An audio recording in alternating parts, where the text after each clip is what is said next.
এই মহিলার কোনো খাইয়া দেওয়ার কাজ নাই, সারাদিন সোশ্যাল মিডিয়া নিয়ে পড়ে থাকে, সারাদিন মেয়া দিয়া ভিডিও বানা, মেয়া দিয়ে ব্যবসা করে, আর কত কিছু যে মহিলায় করবো। এই মহিলা যদি কাজ কাম করতো, ঘর সংসার থাকতো, তাহলে আর সোশ্যাল মিডিয়া নিয়ে থাকতে পারতো না। এই মহিলার আসলে লজ্জা শরম নাই, যদি লজ্জা শরম থাকতো তাহলে মেয়া দিয়ে কি আর ভিডিও বানাইতো? ওরে গাইস, আপনারা যে কত কমেন্ট করতে পারেন এই ধরনের। গাইস বলতে কিন্তু আবার সবারে বলতেছি না, যারা আমার কলেজার ভাই বোন আমাদেরকে ভালোবাসেন তাদেরকে কিন্তু আমিও ভালোবাসি। যারা আমাদের ভিডিওগুলো দেখতে পছন্দ করেন, আমিও কিন্তু আপনাদের জন্যই ভিডিওগুলা বানাই, যেন বিনোদন পান। এই যে ভিডিওর প্রথমে আমি যে কথাগুলা বললাম, এগুলা হইতেছে হিংসুইটা আমার অডিয়েন্স গুলো আছে না, তাদের কথাবার্তা। তারা তো মানুষের বদনাম সারা জীবনে কিছু করতেই পারলো না, আবার মানুষে কিছু করতে গেলে তাদের পিছনে কিভাবে লাইগা থাকা যায় সেই জন্য এরকম করে। এখন আমার কথা হইতেছে, আমার তো খাইয়া দেয়া কাজ নাই, ঘর সংসার নাই, স্বামী সন্তান নাই, এই জন্য আমি সোশ্যাল মিডিয়া নিয়ে পড়ে থাকি। তোদের তো সব আছে, তাহলে তোরা কেন মানুষের পিছনে লেগে থাকোস? এইটা আমার প্রশ্নের উত্তর দে। আবার তো কিছু হুজুরনিও আসে এখানে, হুজুরনিরে এমন ভাবে বয়ান দিতে আসে যেন জান্নাত তারা কামায় চলে আসছে,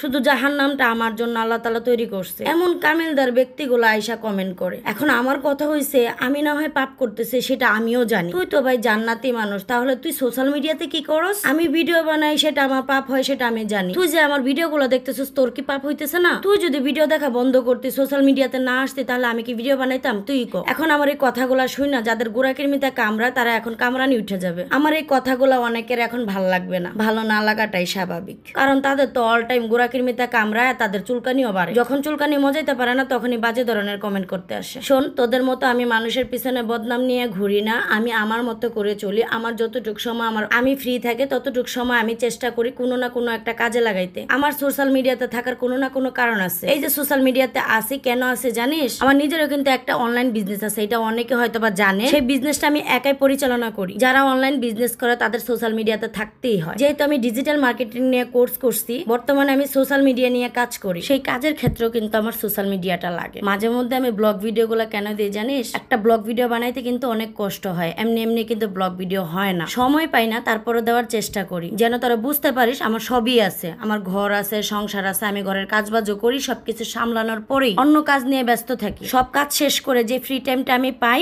সেই ফ্রি টাইমে কিন্তু পাশের বাড়ির ভাবির সাথে গিয়ে তোদের মতন বদনাম করি না। এমনকি পাশের বাড়ির ভাবির সাথে বদনাম না করতে পাইরা সোশ্যাল মিডিয়াতে আইসা বাজে ধরনের কমেন্ট করিও না। এখন আমার কথা হইলো, আমি তো জাহান্নামী ব্যক্তি, তুই তো হচ্ছে জান্নাতি ব্যক্তি, তাহলে তুই জান্নাতটা কেমনে পাইলি? মানুষের বদনাম করে কি জান্নাত পাওয়া যায়? সেই দলিলটাকে দেখাবি, তারপরে বাজে ধরনের কমেন্ট করবি। আমার এই চুক্কা চুক্কা কথাগুলো অনেকেরই ভালো লাগবে না, আমার এত ভালো লাগানোর দরকার নাই। আমি মানুষের সবার ভালো লাগাইতে পারবো না, কারণ আমার স্বয়ং আল্লাহই পারে নাই বান্দার মন রাখতে। আমি কিভাবে মানুষের মন রাখবো বলেন? যাই হোক, আমি এই ধরনের কথাগুলো বলতে চাই নাই, মানুষের কমেন্ট দেখে আমার বলতে বাধ্য হয়েছি। আমি কিন্তু সোশ্যাল মিডিয়াতে আছি আজকে 4 বছর যাবত, আমাকে এখনো পর্যন্ত আমার ফেসটা কেউ দেখেন নাই, ইনশাল্লাহ আগামীতেও দেখতে পাবেন না। আর আমি কোনো অশৃঙ্খল কোনো ভিডিও বানাইনি, আমি সামাজিক ভাবে ভিডিও বানাই। আমার ভিডিওগুলো যারা পছন্দ করে, বিশেষ করে মুরব্বীরা বেশি পছন্দ করে আমার মেয়ের ভিডিও, কারণ রাস্তাঘাটে বের হইলে মুরব্বীরা বিশেষ করে আমার মেয়েকে চিনে। কখনো কোনো মুরব্বীকে আমি বলতে শুনি নাই যে তুমি তোমার মেয়েকে খারাপ বানাইতেছো, কারণ মুরব্বীরা তো আমাদের থেকে অনেক অভিজ্ঞতার মানুষ। যদি আমার মেয়েকে আমি খারাপই বানাইতাম, অবশ্যই তারা আমাকে এই ধরনের কমেন্ট করতো।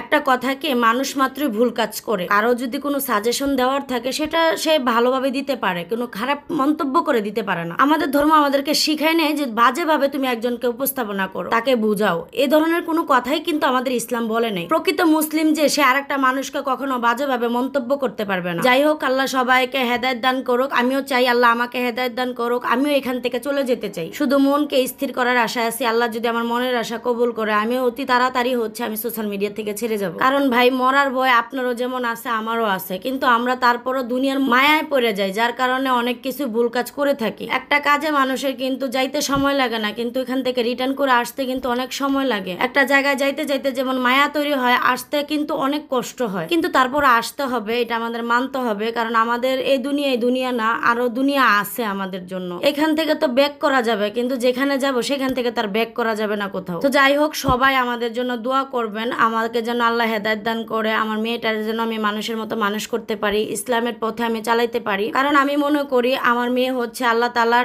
আমানত, এই আল্লাহ তাআলার আমানতটাই যেন আমি আল্লাহ তাআলার পথে চালাইতে পারি, আমার যেন সেই তৌফিক দান করে আল্লাহ তাআলা। সবাই আমার জন্য দোয়া করবেন। ভাই, জীবনে কি করলাম না করলাম এগুলা কোনো কিছু না, নিজের একটা সন্তান হওয়ার পর সম্পূর্ণ চিন্তা ভাবনায় থাকে সন্তানের প্রতি। এত কষ্ট করি, যদি সেই সন্তানই মানুষ না হয় তাহলে আসলে জীবনটাই বৃথা। যাই হোক, প্রথমে যে কথাগুলা বলছে হয়তো অনেকের মনে কষ্ট পাইতে পারেন, আমি আপনাদের কাছে ক্ষমা প্রাপ্তি। আমি আসলে কথাগুলো কথাগুলো এইভাবে বলতে চাই না, আমি অনেক কষ্টে থেকে কথাগুলো বলছি, কারণ এই ধরনের কমেন্টগুলো আসলে আপনাদেরকেও করা উচিত না। আমি মানতেছি আমি খারাপ মানুষ, কিন্তু আপনারা কেন আমার জন্য আপনারা মুখ খারাপ করতেছেন? আমার প্রশ্ন হচ্ছে এটা। আল্লাহ আপনাদেরকেও বুঝদান করুক, আমাকেও বুঝদান করুক, আল্লাহ তাআলা সবাইকে বুঝদান করুক। আমি সবার জন্যই দোয়া চাই, সবাই সবার জন্য দোয়া করবেন। অন্যের কোনো ক্ষতি হোক সেটা আমি কখনোই চাইনি, এখনো আমি চাই না। আল্লাহ তাআলা সবাইকে ভালো রাখুক, সবাইকে সুখে রাখুক, সবাইকে শান্তিতে রাখুক, আমি এইটাই চাই। আমার সাথে যে যাই করুক না কেন আমি সহজে মুখ খুলি না, আর কারো ক্ষতিও আমি চাই না। কষ্টের তাড়না হয়তো বা দুই এক কথা বইলা ফেলি, পরে আবার নিজেই ভাবি যে কথাগুলো আমার বলা আসলে উচিত হয় নাই। সে খারাপ দেখে আমাকেও কি খারাপ হইতে হবে? আল্লাহ তাআলা সবাইকে মাফ করুক, ওইটাই চাই। যাই হোক, সকাল সকাল ঘুম থেকে উঠে আপনাদের খালাম্মাকে নিয়ে আমি স্কুলে চলে গেছিলাম। আজকে আপনাদের খালাম্মার এক্সাম ছিল,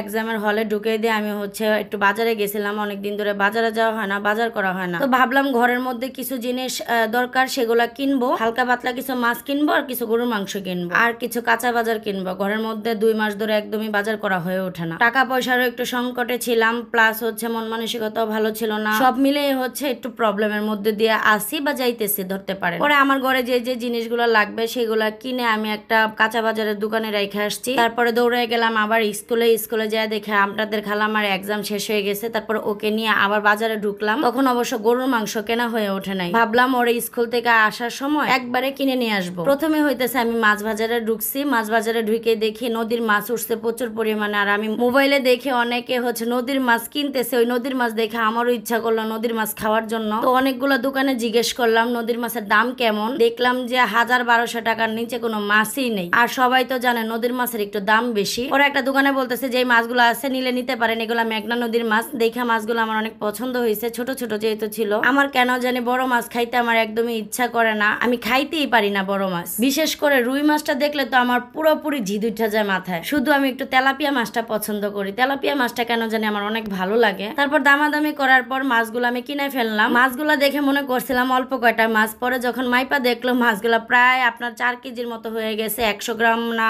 জানি 50 গ্রাম কম ছিল মাছগুলাতে। পরে আর কি গরুর মাংস কিনবা ভাবলাম যে মাছ কিনা নিয়ে যাই, আরেকদিন গরুর মাংস এসে নিয়ে যাব। তো মাছ টাছ কিনে বাজার টাজার নিয়ে বাসায় আসলাম।